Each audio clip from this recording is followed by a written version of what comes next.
Hi, viewers and listeners. If you are passionate about war, politics, and its history, then this channel is definitely for you. Picture this. You wake up one morning and find out that nuclear missiles that could flatten your entire city in minutes, have been quietly placed just 90 miles from your coastline. And the worst part? One wrong move, one panicked soldier, one misread order, and it's all over. Not just for you, for everyone. That's not a movie plot. That actually happened. In October 1962, the world sat on the absolute edge of nuclear war for 13 straight days. Most people had no idea how close it really was. They just knew something was terribly wrong, and that they might not make it to the end of the month. This was the Cuban Missile Crisis. And honestly, it's one of the most terrifying and fascinating moments in human history. So how did we even get here? After World War II, two superpowers rose from the ashes, America and the Soviet Union. They never fought each other directly, but they were locked in this constant, suffocating competition.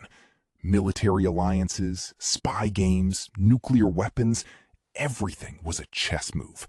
And both sides were absolutely convinced the other was about to gain the upper hand. Cuba became the center of all that tension. In 1959, Fidel Castro led a revolution and took control of the island. The U.S. wasn't happy about it, especially once Castro started seizing American-owned businesses and cozying up to Moscow. So Washington hit back with economic sanctions and, well, worse things. In April 1961, the U.S. backed a secret invasion, Cuban exiles landing at the Bay of Pigs, hoping to overthrow Castro. It failed. Badly. And if anything, it made Castro more paranoid, more defiant, and much closer to the Soviets. For Soviet leader Nikita Khrushchev, this was actually a gift. See, the Americans already had nuclear missiles sitting in Turkey and Italy, pointed right at Soviet territory. So Khrushchev thought, why not return the favor? Quietly ship missiles to Cuba, protect a communist ally, and balance the power. Simple enough plan. Through the summer of 1962, thousands of Soviet troops and nuclear weapons were smuggled onto the island in total secrecy. But secrets don't stay secret forever. On October 14th, an American U-2 spy plane flew over Cuba and captured photographs of missile launch sites being built. Analysts confirmed it almost immediately. These were Soviet ballistic missiles, capable of hitting deep into the United States with nuclear warheads. When President Kennedy saw those photos, he knew this was the real deal. He pulled together a small group of senior advisors.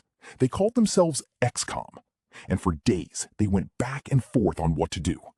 Some generals wanted to strike immediately, bomb the sites, invade the island, get it done. But others pushed back hard, because one wrong move could drag them into a full-scale nuclear war with the Soviet Union. There was no good option, only less terrible ones. Kennedy chose caution. On October 22nd, he went on national television and told the American people the truth. Soviet missiles were in Cuba, and the United States was drawing a line. He announced a naval quarantine. They deliberately avoided the word blockade, because legally, that's an act of war. U.S. warships would surround Cuba and turn back any Soviet ships carrying military cargo. The world held its breath. People started stockpiling food. Schools ran nuclear. Then, at the last moment, several Soviet ships slowed down. Some turned around entirely. It wasn't over, not even close. But it was the first sign that maybe, just maybe, both sides were looking for a way out. Behind closed doors, Kennedy and Khrushchev were exchanging urgent, desperate letters. Both men were firm, but both men were also scared. Nuclear bombers sat ready on runways. Military commanders on both sides had their fingers close to the trigger. One misunderstanding was all it would take. And then came October 27th, what historians now... An American U-2 was shot down over Cuba. The pilot, Major Rudolph Anderson Jr., was killed. Back in Washington, military advisors were pushing Kennedy hard. Retaliate now! He refused. That same day, another U-2 accidentally wandered into Soviet airspace.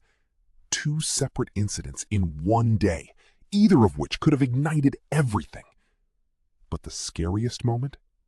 Nobody in Washington or Moscow even knew about it. Deep beneath the ocean, near Cuba, a Soviet submarine had lost contact with Moscow. The crew had been underwater so long, under such crushing stress, that some of them genuinely believed the war had already started above them, and they had a nuclear torpedo on board. Some officers wanted to fire it. One man said no. His name was Vasili Arkhipov, a senior officer on that submarine. He argued against launching. He stayed calm when everyone around him was breaking down, and because of him, that torpedo was never fired. Historians say he may have saved the world that day. Not a president, not a general, a submarine officer nobody had heard of. As the crisis reached its final hours, Khrushchev sent 2 messages with very different demands. The first, remove the missiles if the U.S. promised never to invade Cuba. The second, also remove American missiles from Turkey. Kennedy's team debated fast. Publicly, they accepted the first offer, no invasion of Cuba. Privately, Kennedy quietly agreed the Turkey missiles would go too. That part stayed secret for years. On October 28th, the announcement came. Khrushchev was pulling the missiles out of Cuba. The United States would not invade. Just like that, 13 days of terror, and the world exhaled. But the crisis left its mark on everything. Both governments realized how close they'd come to destroying civilization over miscommunication and delay. So they set up the famous hotline, a direct line between Washington and Moscow, so leaders could actually talk in real time. It also pushed both sides toward nuclear arms control, leading to the Partial Test Ban Treaty in 1963. Kennedy came out of it looking strong, cool under pressure, firm but not reckless.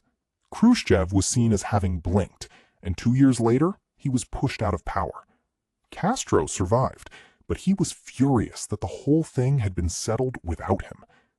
And today, more than 60 years later, the Cuban Missile Crisis still stands as the clearest reminder of how fragile peace really is.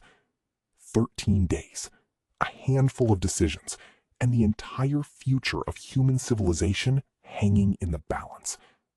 What's remarkable isn't that it almost went wrong, it's that it didn't, because a few people, under impossible pressure, chose to talk instead of fight.